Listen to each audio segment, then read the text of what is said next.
Good morning to all of you. Last video में हमने विज्ञान और प्रौद्योगिकी के पार्ट नंबर 2 हमारे आसपास के द्रव्य को इंट्रोड्यूस किया था, जिसमें हमने देखा था कि द्रव्य क्या होते हैं। इसके साथ साथ हमने ये पढ़ा था कि द्रव्यों का वर्गीकरण कैसे किया जाता है। भौतिक अवस्था के आधार पे द्रव्य ठोस, द्रव या गैस हो सकते हैं। ठीक उसी तरह रासायनिक संरचना के आधार पे द्रव्यों को तत्व, यौगिक और मिश्रण के रूप में वर्गीकृत किया जा सकता है। उसके बाद हमने मिश्रण के बारे में पढ़ा था और हमने देखा कि मिश्रण दो तरीके के होते हैं, समांगी मिश्रण और विषमांगी मिश्रण। अब इसके आगे हम इस वीडियो में पढ़ेंगे। आइए देखते हैं। विलयन दो या दो से अधिक पदार्थों को मिलाने पर प्राप्त मिश्रण यदि समांगी होता है। जब दो या दो से अधिक पदार्थों को मिलाते हैं तो उनसे जो हमें मिश्रण प्राप्त होता है, अगर वो समांगी मिश्रण है तो ये मिश्रण विलयन कहलाता है। जैसे चीनी, शरबत, पीतल। पीतल जैसे कि आप लोग जानते हैं, पीतल क्या है? एक मिश्र धातु है। तांबा और जिंक, जिसे हम कह सकते हैं कि तांबे, कॉपर और जिंक का ये समांगी मिश्रण होती है। समांगी मिश्रण में प्रत्येक भाग समान संरचना या संगठन रखता है। जैसा कि हम लास्ट वीडियो में पढ़ चुके हैं समांगी मिश्रण के बारे में। तो ये समांगी मिश्रण की विशेषता है कि इसमें प्रत्येक भाग की एक समान संरचना या संगठन होता है।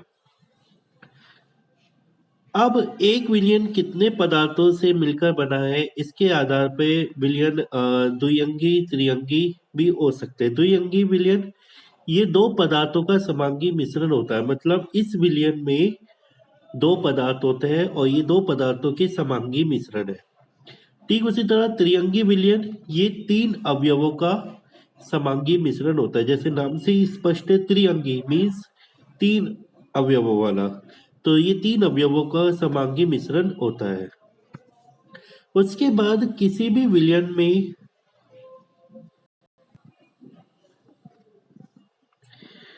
दो चीजें इंपॉर्टेंट होती है। एक होता है विलय और दूसरा होता है विलायक। आइए इनके बारे में पढ़ें। विलय समान भौतिक अवस्था वाले दो अवयवों से बने विलयन में वे अवयव जो कम मात्रा में होता है विलय कहलाता है। अब एक ऐसे विलयन की अगर हम बात करें जिसकी भौतिक अवस्था समान है और वो दो अवयवों से मिलकर बना है, तो वह अवयव जो कि उस विलयन में कम मात्रा में होगा उसे हम विलय कहेंगे। और दूसरा अवयव जो कि अधिक मात्रा में होगा वो विलायक कहलाएगा। तो आइए अब जी विलायक को देखते हैं। समान भौतिक अवस्था वाले दो अवयवों से बने विलयन में वे अवयव जो अधिक मात्रा में होता है अथवा भिन्न भौतिक अवस्था वाले दो अवयवों से बने विलयन में विलयन के समान प्रावस्था रखने वाला अवयव विलायक कहलाता है। जैसे कि स्पष्ट हुआ, किसी भी विलयन में अगर वो समान भौतिक अवस्था वाले तो वह अवयव जो कि कम मात्रा में है वो विलय कहलाएगा और दूसरा अवयव जो कि अधिक मात्रा में है वो विलायक कहलाएगा। और अगर भिन्न भौतिक अवस्था वाले हैं तो उसमें जो विलयन के समान प्रावस्था रखेगा वो अवयव विलायक कहलाएगा। उसके बाद अब विलयन की सांद्रता, हम कैसे किसी विलयन की सांद्रता निकाल सकते हैं। तो इसके लिए सबसे पहले ये जरूरी है कि हम ये समझें कि सांद्रता क्या होती है। तो विलय की वह मात्रा जो विलयन या विलायक की एक निश्चित मात्रा या आयतन में घुली रहती है उसे विलयन की सांद्रता कहते हैं। दूसरे शब्दों में अगर हम इसे समझे तो एक विलयन या विलायक में कितना विलय उपस्थित है उसे ही हम उस विलयन की सांद्रता कहते हैं। जब किसी विलयन में या विलायक में विलय पदार्थ की मात्रा अधिक घुली रहती है तो हम कहते हैं कि इसकी सांद्रता अधिक है। अर्थात विलय की घुली हुई मात्रा को ही सांद्रता कहते हैं। विलयन की सांद्रता को निम्न प्रकार से प्रदर्शित किया जाता है। द्रव्यमान प्रतिशत की एक पार्टिकुलर द्रव्यमान के विलयन में कितना द्रव्यमान विलय का है, उसे ही हम द्रव्यमान प्रतिशत कहते हैं। दूसरा, आयतन प्रतिशत। एक पार्टिकुलर आयतन के विलयन में कितना आयतन विलय का है, उससे हम आयतन प्रतिशत निकालते हैं। ठीक उसी तरह द्रव्यमान आयतन प्रतिशत, पार्ट्स पर मिलियन कि एक मिलियन में कितना पार्ट्स विलय का है, उसे हम पार्ट्स प्रति मिलियन कहते हैं। मोल अंश या मोल बिन या मोल प्रभाज के द्वारा भी हम विलयन की सांद्रता बता सकते हैं। नॉर्मलिटीज यानी नॉर्मलता, मोलरिटी मोलरता, फॉर्मलिटीज फॉर्मलता और मोलरिटी मोलरता, ये कुछ तरीके हैं जिनके माध्यम से किसी भी विलयन की सांद्रता को हम प्रदर्शित कर सकते हैं। हम निकाल सकते हैं कि एक पार्टिकुलर विलयन या एक विलायक में कितना विलय पदार्थ उपस्थित है। अगर हम द्रव्यमान की बात करें तो अगर द्रव्यमान की टर्म्स में देखें तो हम द्रव्यमान प्रतिशत का उपयोग कर सकते हैं।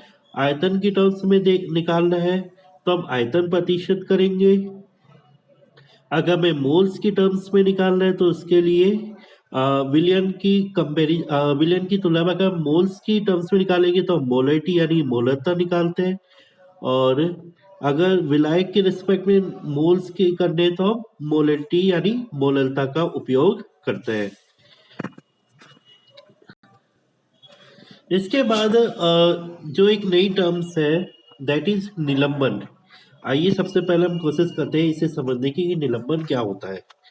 एक असमांगी मिश्रण जिसके कण घुलते नहीं है लेकिन माध्यम की समष्टि में निलंबित रहते हैं। निलंबन इंग्लिश में इसको सस्पेंशन बोला जाता है। तो आप जैसे समझ सकते हैं कि ये एक असमांगी मिश्रण है। इसमें जो कण होंगे, जो पदार्थ होंगे, वो आपस में एक दूसरे से घुलेंगे नहीं, लेकिन माध्यम की समष्टि में क्या होता है, वो निलंबित रहते हैं। निलंबन कहलाता है। दूसरे शब्दों में वैसा गोल जो ठोस द्रव में परिक्षेपित हो जाता है निलंबन कहलाता है। जैसे अगर हम एग्जाम्पल लेके हैं आटे और पानी का मिश्रण। जब आप आटे को पानी में मिलाते हैं तो आप देखते हो कि आटा और पानी आपस में क्या होगा, आटा क्या घुल जाएगा पानी में? तो ये दोनों पदार्थ आपस में घुलते नहीं है और एक स्लरी जैसा पदार्थ बन जाता है। इसे ही निलंबन कहते हैं। निलंबन के कणों को नंगी आंखों से देखा जा सकता है। जैसा अभी मैंने उदाहरण की बात कर रहा था तो पहला उदाहरण यही है, आटे और पानी का मिश्रण।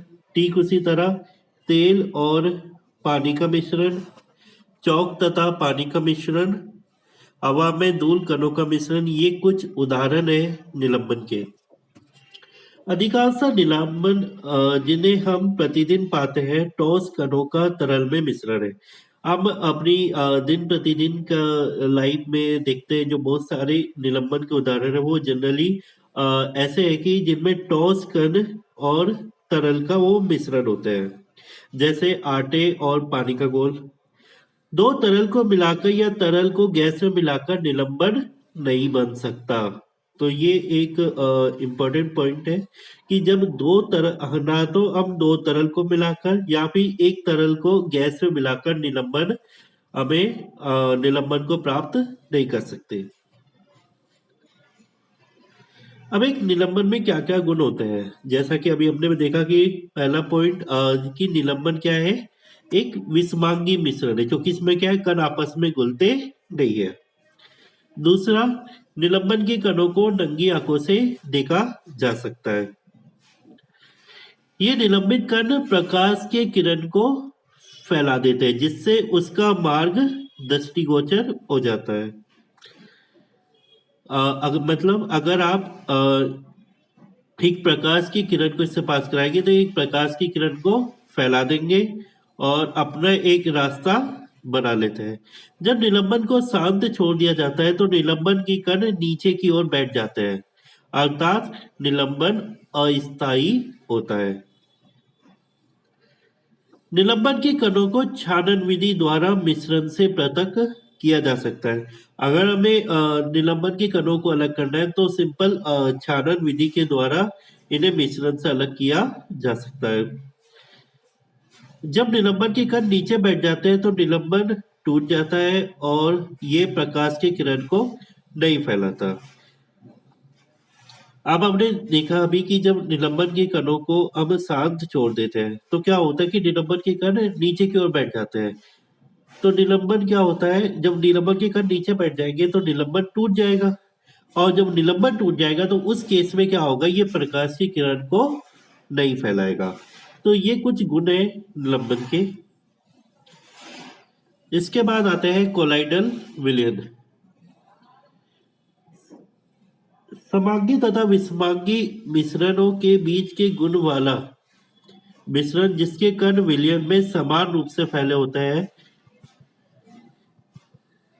कोलाइडल विलयन कहलाता है। तो समांगी और विषमांगी मिश्रण के बीच के गुण वाला ये एक मिश्रण है। इसमें क्या होगा, कण समान रूप से फैले होंगे। तो ऐसे मिश्रण को, ऐसे विलयन को हम बोलते हैं कोलाइडल विलयन। कोलाइडल विलयन के कण निलंबन के कणों की अपेक्षा आकार में छोटे होते हैं और चूंकि ये आकार में छोटे होते हैं इसके कारण ये समांगी मिश्रण की तरह प्रतीत होते हैं, लेकिन वास्तव में ये एक विषमांगी मिश्रण होते हैं। उदाहरण इसके आप देख सकते हैं, दूध, शेविंग क्रीम, जेल, ये कुछ उदाहरण है कोलाइडल विलयन के। कोलाइडल के कण निलंबन के कणों की अपेक्षा छोटे होते हैं परंतु विलयन के कणों की अपेक्षा बड़े होते हैं।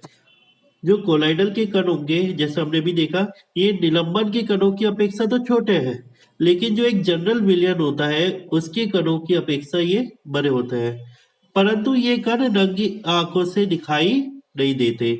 इन कणों को हम नग्न आंखों से नहीं देख सकते, लेकिन कोलाइडल विलयन के कण प्रकाश की किरण को फैला देते हैं। अर्थात जब प्रकाश की किरण एक कोलाइडल विलयन से गुजरता है तो प्रकाश का पाथ दृष्टिगोचर हो जाता है और यही गुण हमने निलंबन में भी देखा। लेकिन अंतर क्या है कि जो कोलाइडल के कण होते हैं वो निलंबन के कणों की अपेक्षा छोटे होते हैं, जिनके कारण इन्हें हम नग्न आंखों से नहीं देख सकते।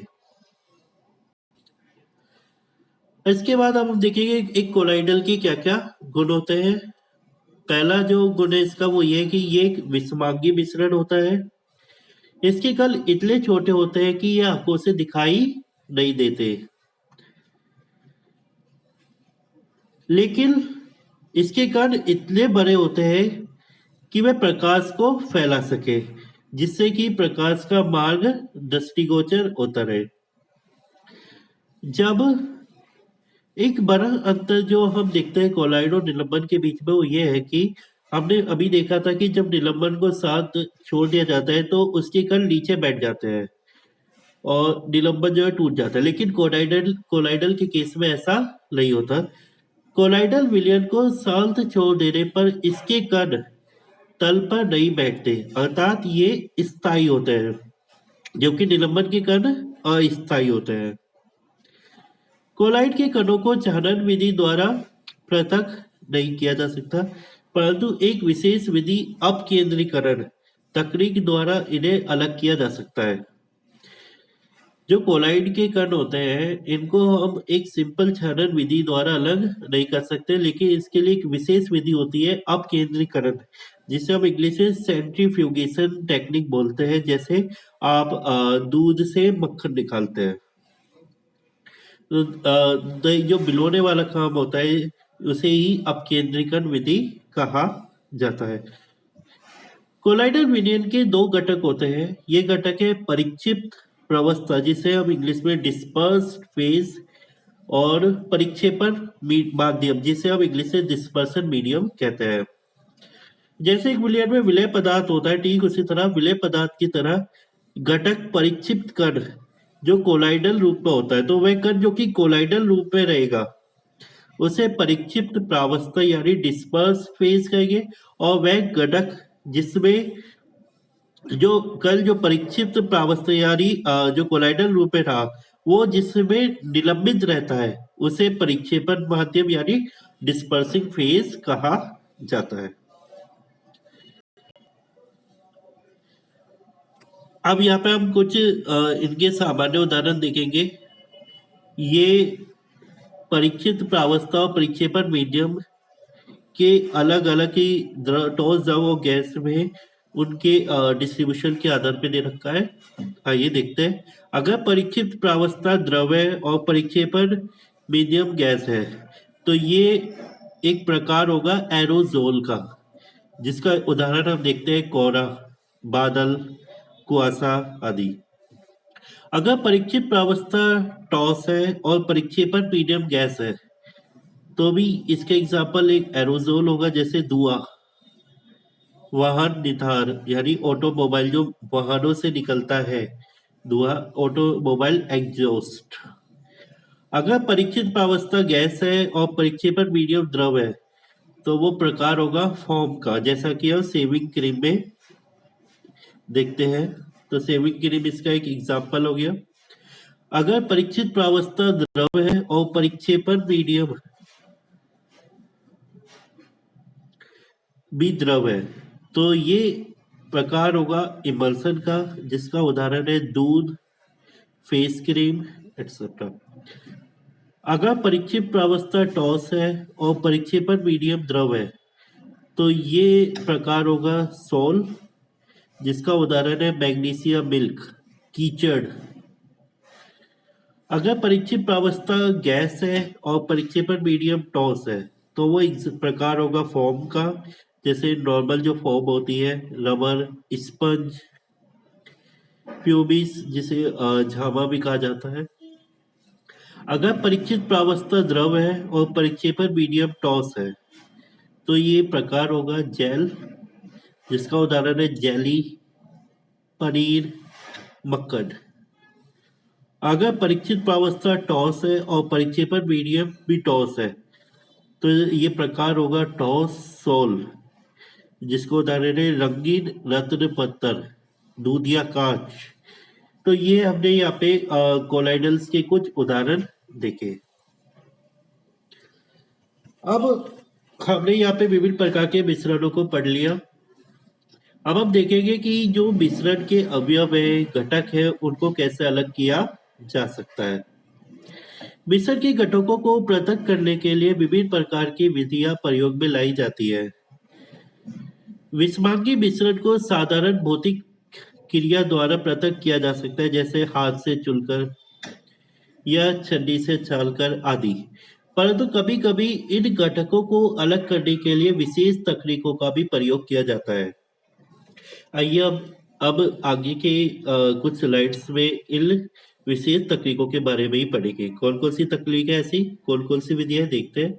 मिश्रण के घटकों को पृथक करने की निम्न विधियां है।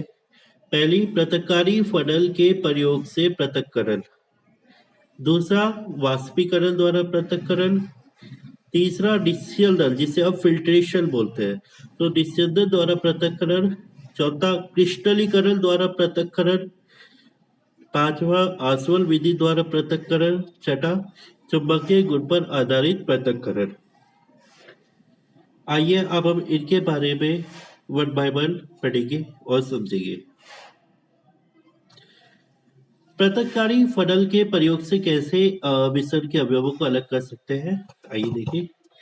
दो अमिश्रणीय द्रव पदार्थों, सबसे पहले इसका उपयोग ऐसे दो अविस्मरणीय द्रव पदार्थों को अलग करने के लिए किया जाता है, अर्थात ऐसे द्रव जो कि मिलते नहीं आपस में, जैसे तेल और पानी, उनको इस पृथक्कारी फनल के प्रयोग के द्वारा अलग किया जा सकता है।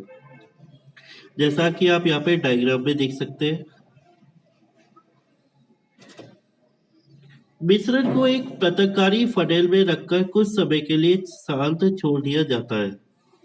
जैसा कि आप यहाँ पे देख सकते हैं, जहाँ पे ये स्पॉट है, यहाँ पे हमने मिश्रण को एक पृथककारी फनल, इस फनल में रख दिया, कुछ समय के लिए यहाँ पे शांत छोड़ दिया है।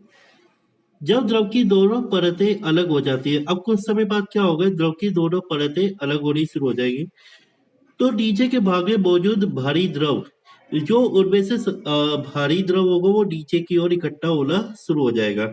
अब इस भारी द्रव को नीचे स्टॉप को खोलकर, जैसा अब यहाँ पे स्टॉप कॉक है, इसको खोलकर नीचे इकट्ठा कर लिया जाता है और बाद में जो हल्के द्रव की परत होती है जो कि ऊपर रह जाती है उसको इकट्ठा करते हैं। ये विधि उद्योगों में बहुत ज्यादा उपयोगी है। इसके बाद वाष्पीकरण द्वारा हम कैसे मिश्रण के अवयवों को अलग कर सकते हैं। ये मेथड बहुत जनरल है, हम अपने दिन प्रतिदिन के जीवन में इसके बहुत सारे उदाहरण देखते ही हैं। विलयन से ठोस और द्रव को अलग करने के लिए द्रव को, जैसे अभी जब मैं बता रहा था कि विलयन में दो चीज होती है, एक होता है विलय, दूसरा होता है विलायक। तो सबसे पहले ये विलयन को अलग करने के लिए, और कैसा विलयन, ठोस और द्रव को अलग करने के लिए जनरली उपयोग किया जाता है। तो विलयन से ठोस और द्रव को अलग करने के लिए द्रव, यहाँ पे द्रव क्या होगा, एक विलायक होगा द्रव को, ठीक है। तो द्रव को गर्मी या सौर वाष्पीकरण के द्वारा अलग किया जाता है। वाष्पीकरण के द्वारा अब जब उसे गर्मी या सौर वाष्पीकरण मतलब जो द्रव होगा वो वाष्पीय रूप में ऊपर हो जाएगा, तो वाष्पीकरण के द्वारा जो ठोस अवयव बचेगा, तो ठोस अवयव को ठोस या पाउडर के रूप में प्राप्त कर सकते हैं। अगर विलायक ज्वलनशील है, मतलब आसानी से जलने वाला है, तो गर्म करने के लिए लौ का प्रयोग नहीं किया जा सकता, अपितु बिजली के द्वारा गर्म कराने के उपकरण और तेल या पानी के भाप का उपयोग करते हैं। इस विधि के बहुत सारे प्रयोग हैं, जैसे समुद्री जल से नमक प्राप्त करने में, जो समुद्री जल से हमें नमक प्राप्त होता है वो भी इस विधि के द्वारा ही प्राप्त होता है। जल से काले रंग की स्याही को अलग करने के लिए। इसके बाद आती है डिस्जन यानी फिल्ट्रेशन प्रक्रिया। डिस्जन एक विषवांगी मिश्रण में द्रव पदार्थ से ठोस पदार्थों को अलग करने के लिए एक बेहतर तरीका है। डिस्टिलर में ठोस पदार्थ फिल्टर पेपर पर एक अवशेष के रूप में एकत्र किया जाता है और द्रव निष्पन्द के रूप में यहाँ पे प्राप्त होता है, जैसा कि अब यहाँ पे डायग्राम में देख सकते हैं। ये विधि उद्योगों में एक बड़े पैमाने पर प्रयोग की जाती है। तो यहाँ पे जो ऊपर का डायग्राम है वो, उसमें एक डिस्टिलर उपकरण दे रखा है और नीचे में निर्वात डिस्टिलर, मतलब वैक्यूम की प्रेजेंस में कैसे फिल्ट्रेशन होता है। तो अभी हमने देखा कि डिस्टिलर जो है एक विषवांगी मिश्रण से, एक अगर हमारे पास विषवांगी मिश्रण में, तो उसमें द्रव पदार्थ से ठोस को अलग करने के लिए सबसे बेहतर तरीका है ये। इसमें क्या होगा, जो ठोस पदार्थ होगा, जब उस विषवांगी मिश्रण को गर्म करते हैं तो उसमें जो ठोस पदार्थ होगा उसे फिल्टर पेपर से अलग किया जाता है और ये एक अवशेष के रूप में हमें प्राप्त होता है, और द्रव जो होता है नीचे फिल्ट्रेट यानी डिस्पर्स के रूप में इकट्ठा हो जाता है, जैसा कि आप नीचे यहाँ पे देख सकते हैं। तो जब हमने फिल्टर पेपर लगाया तो ये रेतीला पानी है और नीचे ये हमारा जो है फिल्ट्रेट इकट्ठा हो गया। तो ये एक पूरी प्रक्रिया है, जैसा कि आप डायग्राम में से समझ सकते हैं। तो इसको, इस विधि का उपयोग आप विषवांगी मिश्रण, और कैसा विषवांगी मिश्रण, एक ऐसा विषवांगी मिश्रण जिसमें द्रव पदार्थ और ठोस हो, द्रव पदार्थ और ठोस का एक विषवांगी मिश्रण हो, तो उसमें से उस मिश्रण के द्रव पदार्थ में से उस ठोस को अलग करने के लिए इसका उपयोग किया जाता है। इसके बाद अब आप देखेंगे क्रिस्टलीकरण द्वारा कैसे मिश्रण को अलग किया जाता है। क्रिस्टलीकरण एक विलयन से ठोस क्रिस्टल के बनने की प्रक्रिया है।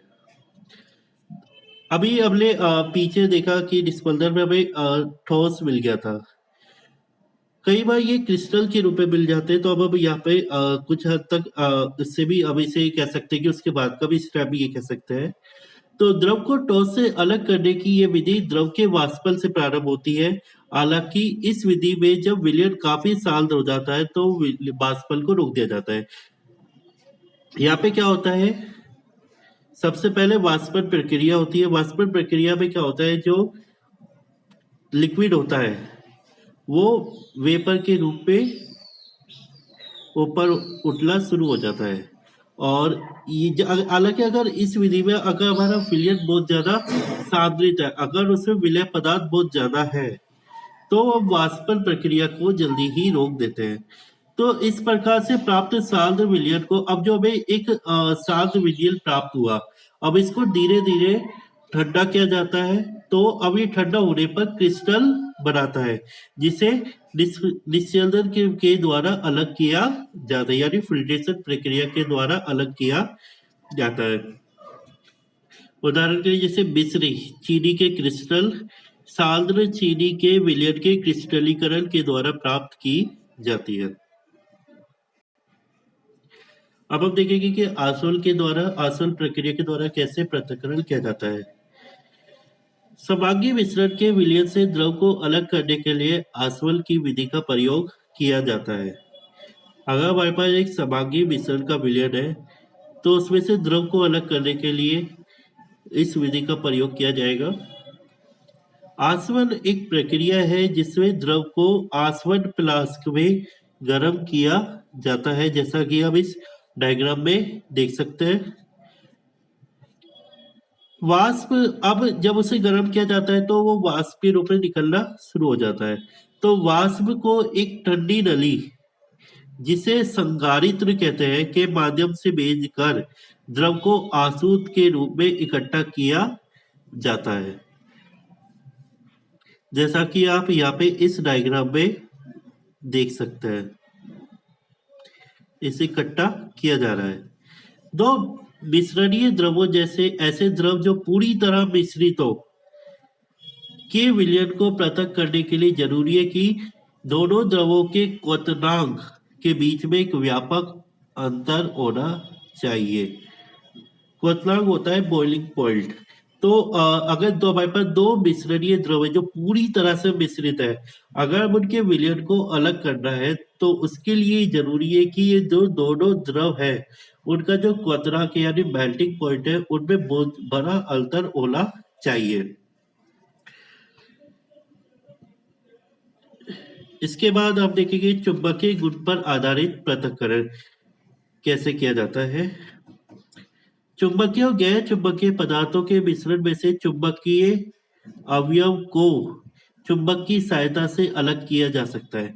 अगर हमारा एक मिश्रण है जो कि चुंबकीय और गैर चुंबकीय पदार्थों से मिलकर बना है, तो उसमें अगर उसमें से हमें इन दोनों पदार्थों को अलग करना है, तो उसमें से जो चुंबकीय अवयव होगा उसको चुंबक की सहायता से हम अलग कर सकते हैं। उदाहरण के लिए गैर चुंबकीय पदार्थ जैसे कि रेत, चीनी, लकड़ी का बुरादा आदि से लोहे के दानों को, जो कि चुंबकीय बन जाते हैं, अब अलग कर सकते हैं। अगर हम एक मिश्रण ले लें जैसे कि रेत, चीनी, लकड़ी का बुरादा, उससे लोहे के दाने मिला दिए, अब हमें चाहिए कि लोहे के दानों को अलग करना है। तो लोहे के दानों को जब चूंकि ये चुंबकीय बन जाते हैं तो इनको हम अलग कर सकते हैं। उद्योगों में इस विधि के द्वारा गैर चुंबकीय पदार्थों जैसे कि लोहे की अयस्क को अलग करने के लिए एक बड़े विद्युत चुंबकों का प्रयोग किया जाता है। तो इसमें क्या होता है, जो चुंबकीय और गैर चुंबकीय पदार्थों के मिश्रण में से चुंबकीय पदार्थों को अलग किया जाता है और चुंबकीय अवयव को एक चुंबक की सहायता से अलग करते हैं। चूंकि हम जानते हैं जो लोहा है ये चुंबकीय गुण प्रदर्शित करते हैं।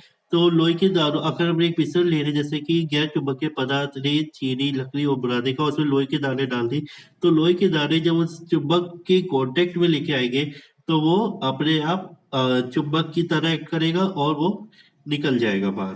तो इस प्रकार से हम चुंबकीय अवयव को एक गैर चुंबकीय अवयव से अलग कर सकते हैं इन दोनों के मिश्रण में। Thank you.